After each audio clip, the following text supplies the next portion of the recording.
Placement एक ऐसी चीज़ है जो हर स्टूडेंट को रिक्वायर्ड है, भले आपने अंडर ग्रेड्स कर रखा हो या फिर पोस्ट ग्रेड्स कर रखा हो।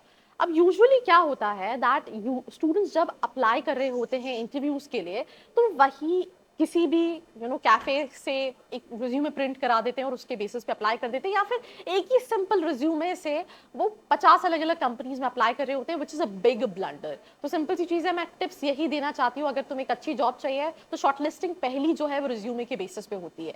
जिस जॉब के लिए आप अप्लाई कर रहे हैं उसके हिसाब से अपने रिज्यूमे को मॉडिफाई करें, अपने पॉइंटर्स को हाईलाइट करें, भले वो आपका स्किल सेट हो, अपनी इंटर्नशिप हो, आपकी सर्टिफिकेशंस हो, ताकि आपकी शॉर्टलिस्टिंग जो है वो आपके रिज्यूमे के बेसिस पे काफी इजी हो जाए और आपको इंटरव्यू के लिए या फिर जीडी के लिए कॉल्स आ जाए। तो in short, modify your CV as per the job you're applying for, and us accordingly you have to just match the skill set, match the interest, and accordingly you have to specify. मैंने एक long video बनाया है, channel पे जाके आप checkout कर सकते हैं।